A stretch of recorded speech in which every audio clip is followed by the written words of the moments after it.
ಅರ್ಥ ಮಾಡ್ಕೊಳ್ಳಿ, chronology of event ಅರ್ಥ ಮಾಡ್ಕೊಳ್ಳಿ. ಅಮಿತ್ ಶಾ ಹೇಳ್ತಾರೆ ಯಾವಾಗಲೂ ಕ್ರೊನಾಲಜಿ ಸಂಜೆ, ನೀವು ಕ್ರೊನಾಲಜಿ ಅರ್ಥ ಏನ್ ಮಾಡ್ಕೋಬೇಕಾಗಿದೆ ಅಂದ್ರೆ, ಬಿಹಾರ್ ಎಲೆಕ್ಷನ್ ಅನೌನ್ಸ್ ಆದ ತಕ್ಷಣ ಜಾತಿ ಗಣತಿ ನೆನಪಾಗಿತ್ತು ಅವ್ರಿಗೆ.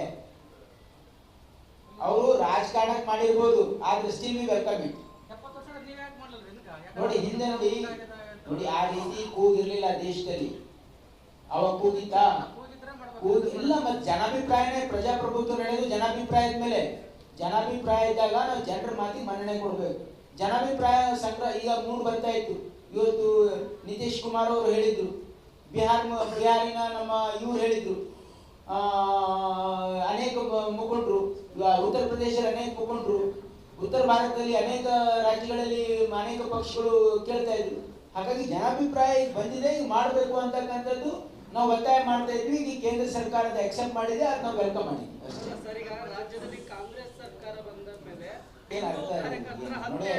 ನೋಡಿ ಇದೆಲ್ಲ this is all narrative being set by BJP. BJP ಅವರು ಅವ್ರ ಅಪೋಸಿಷನ್ ಇದ್ದಾರೆ, ಅಪೋಸಿಷನ್ ಕೆಲಸ ಮಾಡಲಿ. ಅವರು ಸರ್ಕಾರ ಎಲ್ಲಿ ಎಲ್ಲಿದೆ ಅದು ಎತ್ತಿ ತೋರಿಸ್ಲಿ. ಸರ್ಕಾರದ ವೈಫಲ್ಯ ಅನ್ನೋದು ಹೇಳಿ, ಸರ್ಕಾರ ಏನೋ ಬಜೆಟ್ ಅಲ್ಲಿ ಯಾವ ಡಿಪಾರ್ಟ್ಮೆಂಟ್ ಕಮ್ಮಿ ಕೊಟ್ಟರೆ ಅದು ಹೇಳಿ. ಸರ್ಕಾರಕ್ಕೆ ಸಕಾರಾತ್ಮಕವಾಗಿ ಡೆವಲಪ್ಮೆಂಟ್ ವಿಷಯದಲ್ಲಿ ಸರ್ಕಾರದ ಆಡಳಿತದಲ್ಲಿ ವೈಫಲ್ಯ ಇದ್ರೆ ತೋರಿಸ್ಲಿ. ಅದೇನು ತೋರ್ಸಕ್ ಆಗ್ತಾ ಇಲ್ಲ ಅವರಿಗೆ. ಇವೆಲ್ಲ ಮಾತು ಯಾರು ಆಡ್ತಾರೆ ಅಂದ್ರೆ, ಹತಾಶ ಆಗಿರ್ತಕ್ಕಂಥವ್ರು ಆಡ್ತಕ್ಕಂಥ ಮಾತಿದು. ಅವ್ರಿಗೆ ಏನು ಸಿಗ್ತಾ ಇಲ್ಲ ಸರ್ಕಾರದ ವಿರುದ್ಧ ಮಾತಾಡೋದಕ್ಕೆ ಅಂತೇಳಿ ಇಂಥ ಮಾತಾಡ್ತಾ ಇದ್ದಾರೆ. ಇದು ರಾಜ್ಯದ ಜನ ಬಹಳ ಪ್ರಬುದ್ಧರಿದ್ದಾರೆ. ಕರ್ನಾಟಕ ರಾಜ್ಯದ ಜನ ಅಷ್ಟು ಇದಿಲ್ಲ. ಕರ್ನಾಟಕ ರಾಜ್ಯದ ಜನ ಬಹಳ ಪ್ರಬುದ್ಧರಿದ್ದಾರೆ. They can see through this BJP's ಏನೇ ಅಜೆಂಡಾ ಏನಿದೆಲ್ಲ, ಇದು ದೇ ಕ್ಯಾನ್ ಸಿ ಥ್ರೂ. ಮಂಗಳೂರಲ್ಲಿ ಆದಂತ ಹಿಂದೂ ಕಾರ್ಯಕರ್ತರ ಹತ್ಯೆ ಬಗ್ಗೆ ನೋಡಿ, ಈಗ ಈ ರಾಜ್ಯದಲ್ಲಿ ಯಾವುದೇ ಹತ್ಯೆ ಆಗಲಿ ಅದು ಕಾನೂನು ಕ್ರಮ ಕೈಗೊಳ್ತಕ್ಕಂಥದ್ದು ನಮ್ಮ ಸರ್ಕಾರದ ಆದ್ಯತೆ ಇದೆ. ಕಾನೂನು ಸುವ್ಯವಸ್ಥೆ ಇದು ನಮ್ಮ ಜವಾಬ್ದಾರಿ ಇದೆ. ಈ ರಾಜ್ಯದಲ್ಲಿ ಕಾನೂನು ಸುವ್ಯವಸ್ಥೆನ ಸರಿಯಾಗಿರ್ತಕ್ಕಂಥದ್ದು, ಯಾರದೇ ಹತ್ಯೆ ಆಗಲಿ, ಯಾರ ಮೇಲೆ ಹಲ್ಲೆ ಆಗಲಿ, ಯಾರದೇ ದೌರ್ಜನ್ಯ ಆಗಲಿ ಸಹಿಸಲ್ಲ ಈ ಸರ್ಕಾರ ಅಂತ ಸ್ಪಷ್ಟವಾಗಿ, ಯಾರ ಮೇಲೆ ಆದ್ರೂ ಸಹಿಸಲ್ಲ ಅಂತಕ್ಕಂಥದ್ದು ಬಹಳ ಸ್ಪಷ್ಟವಾಗಿ ಹೇಳ್ತೇವೆ. ನೀವು ಅರ್ಥ ಮಾಡ್ಕೊಳ್ಳಿ, ಕ್ರೊನಾಲಜಿ ಆಫ್ ಇವೆಂಟ್ ಅರ್ಥ ಮಾಡ್ಕೊಳ್ಳಿ. ಅಮಿತ್ ಶಾ ಹೇಳ್ತಾರೆ ಯಾವಾಗಲೂ ಕ್ರೊನಾಲಜಿ ಸಂಜೆ, ನೀವು ಕ್ರೊನಾಲಜಿ ಅರ್ಥ ಏನ್ ಮಾಡ್ಕೋಬೇಕಾಗಿದೆ ಅಂದ್ರೆ, ಬಿಹಾರ್ ಎಲೆಕ್ಷನ್ ಅನೌನ್ಸ್ ಆದ ತಕ್ಷಣ ಜಾತಿ ಗಣತಿ ನೆನಪಾಗಿತ್ತು ಅವ್ರಿಗೆ. ಅವರು ರಾಜಕಾರಣಕ್ಕೆ ಮಾಡಿರ್ಬೋದು, ಆದ್ರೆ ಸ್ಟಿಲ್ ವಿ ವೆಲ್ಕಮ್ ಇಟ್. ನೋಡಿ ಹಿಂದೆ ನೋಡಿ ಆ ರೀತಿ ಕೂಗಿರ್ಲಿಲ್ಲ ದೇಶದಲ್ಲಿ. ಅವಾಗ ಕೂಗಿತ್ತಾ? ಇಲ್ಲ. ಮತ್ತೆ ಜನಾಭಿಪ್ರಾಯನೇ ಪ್ರಜಾಪ್ರಭುತ್ವ ನಡೆಯೋದು ಜನಾಭಿಪ್ರಾಯದ ಮೇಲೆ. ಜನಾಭಿಪ್ರಾಯ ಇದ್ದಾಗ ನಾವು ಜನರ ಮಾತಿಗೆ ಮನ್ನಣೆ ಕೊಡ್ಬೇಕು. ಜನಾಭಿಪ್ರಾಯ ಸಂಗ್ರಹ ಈಗ ಮೂಡ್ ಬರ್ತಾ ಇತ್ತು. ಇವತ್ತು ನಿತೀಶ್ ಕುಮಾರ್ ಅವರು ಹೇಳಿದ್ರು, ಬಿಹಾರಿನ ನಮ್ಮ ಇವ್ರು ಹೇಳಿದ್ರು, ಅನೇಕ ಮುಖಂಡರು, ಉತ್ತರ ಪ್ರದೇಶದ ಅನೇಕ ಮುಖಂಡರು, ಉತ್ತರ ಭಾರತದಲ್ಲಿ ಅನೇಕ ರಾಜ್ಯಗಳಲ್ಲಿ ಅನೇಕ ಪಕ್ಷಗಳು ಕೇಳ್ತಾ ಇದ್ರು. ಹಾಗಾಗಿ ಜನಾಭಿಪ್ರಾಯ ಬಂದಿದೆ, ಈಗ ಮಾಡಬೇಕು ಅಂತಕ್ಕಂಥದ್ದು ನಾವು ಒತ್ತಾಯ ಮಾಡ್ತಾ ಇದ್ವಿ. ಈಗ ಕೇಂದ್ರ ಸರ್ಕಾರದ ಅಕ್ಸೆಪ್ಟ್ ಮಾಡಿದೆ, ಅದು ನಾವು ವೆಲ್ಕಮ್ ಮಾಡಿದ್ವಿ. ರಾಜ್ಯದಲ್ಲಿ ಕಾಂಗ್ರೆಸ್ ಸರ್ಕಾರ ಬಂದ ಮೇಲೆ ನೋಡಿ ಇದೆಲ್ಲ this is all narrative being set by BJP.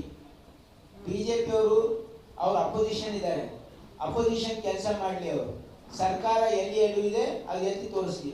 ಸರ್ಕಾರದ ವೈಫಲ್ಯ ಅನ್ನೋದು ಹೇಳಿ, ಸರ್ಕಾರ ಏನೋ ಬಜೆಟ್ ಅಲ್ಲಿ ಯಾವ ಡಿಪಾರ್ಟ್ಮೆಂಟ್ ಕಮ್ಮಿ ಕೊಟ್ಟರೆ ಅದು ಹೇಳಿ.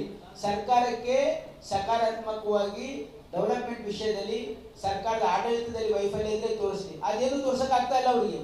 ಇವೆಲ್ಲ ಮಾತು ಯಾರು ಆಡ್ತಾರೆ ಅಂದ್ರೆ, ಹತಾಶ ಆಗಿರ್ತಕ್ಕಂಥವ್ರು ಆಡ್ತಕ್ಕಂಥ ಮಾತಿದು. ಅವ್ರಿಗೆ ಏನು ಸಿಗ್ತಾ ಇಲ್ಲ ಸರ್ಕಾರದ ವಿರುದ್ಧ ಮಾತಾಡೋದಕ್ಕೆ ಅಂತೇಳಿ ಇಂಥ ಮಾತಾಡ್ತಾ ಇದ್ದಾರೆ. ಇದು ರಾಜ್ಯದ ಜನ ಬಹಳ ಪ್ರಬುದ್ಧರಿದ್ದಾರೆ. ಕರ್ನಾಟಕ ರಾಜ್ಯದ ಜನ ಅಷ್ಟು ಇದಿಲ್ಲ. ಕರ್ನಾಟಕ ರಾಜ್ಯದ ಜನ ಬಹಳ ಪ್ರಬುದ್ಧರಿದ್ದಾರೆ. They can see through this BJP's ಏನೇ ಅಜೆಂಡಾ ಏನಿದೆಲ್ಲ, ಇದು ದೇ ಕ್ಯಾನ್ ಸಿ ಥ್ರೂ. ಮಂಗಳೂರಲ್ಲಿ ಆದಂತ ಹಿಂದೂ ಕಾರ್ಯಕರ್ತರ ಹತ್ಯೆ ಬಗ್ಗೆ ನೋಡಿ, ಈಗ ಈ ರಾಜ್ಯದಲ್ಲಿ ಯಾವುದೇ ಹತ್ಯೆ ಆಗಲಿ ಅದು ಕಾನೂನು ಕ್ರಮ ಕೈಗೊಳ್ತಕ್ಕಂಥದ್ದು ನಮ್ಮ ಸರ್ಕಾರದ ಆದ್ಯತೆ ಇದೆ. ಕಾನೂನು ಸುವ್ಯವಸ್ಥೆ ಇದು ನಮ್ಮ ಜವಾಬ್ದಾರಿ ಇದೆ. ಈ ರಾಜ್ಯದಲ್ಲಿ ಕಾನೂನು ಸುವ್ಯವಸ್ಥೆನ ಸರಿಯಾಗಿರ್ತಕ್ಕಂಥದ್ದು, ಯಾರದೇ ಹತ್ಯೆ ಆಗಲಿ, ಯಾರ ಮೇಲೆ ಹಲ್ಲೆ ಆಗಲಿ, ಯಾರದೇ ದೌರ್ಜನ್ಯ ಆಗಲಿ ಸಹಿಸಲ್ಲ ಈ ಸರ್ಕಾರ ಅಂತ ಸ್ಪಷ್ಟವಾಗಿ, ಯಾರ ಮೇಲೆ ಆದ್ರೂ ಸಹಿಸಲ್ಲ ಅಂತಕ್ಕಂಥದ್ದು ಬಹಳ ಸ್ಪಷ್ಟವಾಗಿ ಹೇಳ್ತೇವೆ. ನೀವು ಅರ್ಥ ಮಾಡ್ಕೊಳ್ಳಿ, ಕ್ರೊನಾಲಜಿ ಆಫ್ ಇವೆಂಟ್ ಅರ್ಥ ಮಾಡ್ಕೊಳ್ಳಿ. ಅಮಿತ್ ಶಾ ಹೇಳ್ತಾರೆ ಯಾವಾಗಲೂ ಕ್ರೊನಾಲಜಿ ಸಂಜೆ, ನೀವು ಕ್ರೊನಾಲಜಿ ಅರ್ಥ ಏನ್ ಮಾಡ್ಕೋಬೇಕಾಗಿದೆ ಅಂದ್ರೆ, ಬಿಹಾರ್ ಎಲೆಕ್ಷನ್ ಅನೌನ್ಸ್ ಆದ ತಕ್ಷಣ ಜಾತಿ ಗಣತಿ ನೆನಪಾಗಿತ್ತು ಅವ್ರಿಗೆ. ಅವರು ರಾಜಕಾರಣಕ್ಕೆ ಮಾಡಿರ್ಬೋದು, ಆದ್ರೆ ಸ್ಟಿಲ್ ವಿ ವೆಲ್ಕಮ್ ಇಟ್. ನೋಡಿ ಹಿಂದೆ ನೋಡಿ ಆ ರೀತಿ ಕೂಗಿರ್ಲಿಲ್ಲ ದೇಶದಲ್ಲಿ. ಅವಾಗ ಕೂಗಿತ್ತಾ? ಇಲ್ಲ. ಮತ್ತೆ ಜನಾಭಿಪ್ರಾಯನೇ ಪ್ರಜಾಪ್ರಭುತ್ವ ನಡೆಯೋದು ಜನಾಭಿಪ್ರಾಯದ ಮೇಲೆ. ಜನಾಭಿಪ್ರಾಯ ಇದ್ದಾಗ ನಾವು ಜನರ ಮಾತಿಗೆ ಮನ್ನಣೆ ಕೊಡಬೇಕು. ಜನಾಭಿಪ್ರಾಯ ಸಂಗ್ರಹ ಈಗ ಮೂಡ್ ಬರ್ತಾ ಇತ್ತು. ಇವತ್ತು ನಿತೀಶ್ ಕುಮಾರ್ ಅವರು ಹೇಳಿದ್ರು, ಬಿಹಾರಿನ ನಮ್ಮ ಇವ್ರು ಹೇಳಿದ್ರು,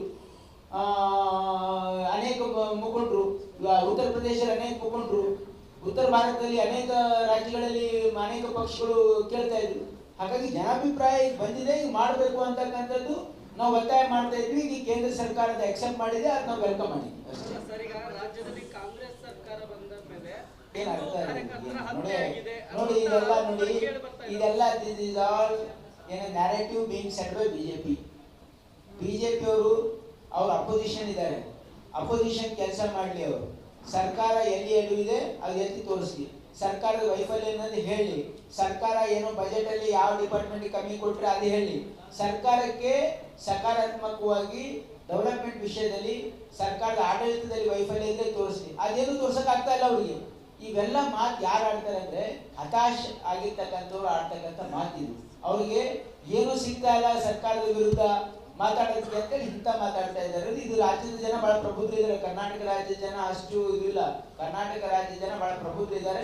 they can see through this BJP's ಏನೇ ಅಜೆಂಡಾ ಏನಿದೆಲ್ಲ ಇದು they can see through.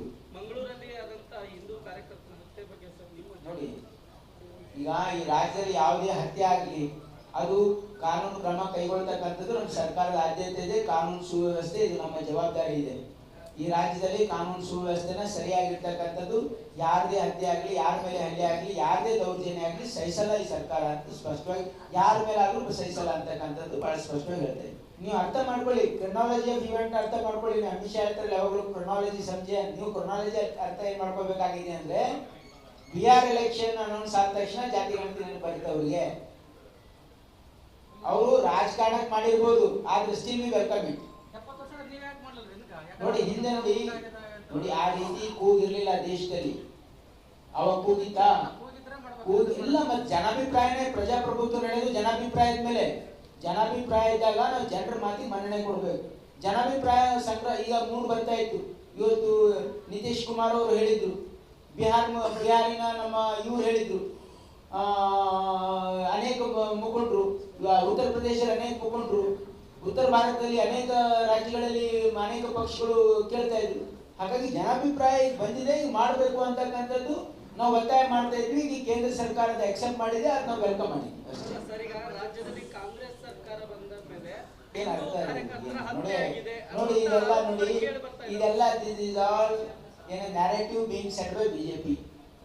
BJP ಅವರು ಅವ್ರ ಅಪೋಸಿಷನ್ ಇದ್ದಾರೆ, ಅಪೋಸಿಷನ್ ಕೆಲಸ ಮಾಡಲಿ. ಅವರು ಸರ್ಕಾರ ಎಲ್ಲಿ ಎಲ್ಲಿದೆ ಅದು ಎತ್ತಿ ತೋರಿಸ್ಲಿ, ಸರ್ಕಾರದ ವೈಫಲ್ಯ ಅನ್ನೋದು ಹೇಳಿ, ಸರ್ಕಾರ ಏನು ಬಜೆಟ್ ಅಲ್ಲಿ ಯಾವ ಡಿಪಾರ್ಟ್ಮೆಂಟ್ ಕಮ್ಮಿ ಕೊಟ್ರೆ ಅದು ಹೇಳಿ, ಸರ್ಕಾರಕ್ಕೆ ಸಕಾರಾತ್ಮಕವಾಗಿ ಡೆವಲಪ್ಮೆಂಟ್ ವಿಷಯದಲ್ಲಿ ಸರ್ಕಾರದ ಆಡಳಿತದಲ್ಲಿ ವೈಫಲ್ಯ ಇದ್ರೆ ತೋರಿಸ್ಲಿ. ಅದೇನು ತೋರ್ಸಕ್ ಆಗ್ತಾ ಇಲ್ಲ ಅವ್ರಿಗೆ. ಇವೆಲ್ಲ ಮಾತು ಯಾರು ಆಡ್ತಾರೆ ಅಂದ್ರೆ ಹತಾಶ್ ಆಗಿರ್ತಕ್ಕಂಥವ್ರು ಆಡ್ತಕ್ಕಂಥ ಮಾತಿದು. ಅವ್ರಿಗೆ ಏನು ಸಿಗ್ತಾ ಇಲ್ಲ ಸರ್ಕಾರದ ವಿರುದ್ಧ ಮಾತಾಡೋದಕ್ಕೆ ಅಂತೇಳಿ ಇಂಥ ಮಾತಾಡ್ತಾ ಇದ್ದಾರೆ. ಇದು ರಾಜ್ಯದ ಜನ ಬಹಳ ಪ್ರಬುದ್ಧರಿದ್ದಾರೆ. ಕರ್ನಾಟಕ ರಾಜ್ಯದ ಜನ ಅಷ್ಟು ಇದಿಲ್ಲ.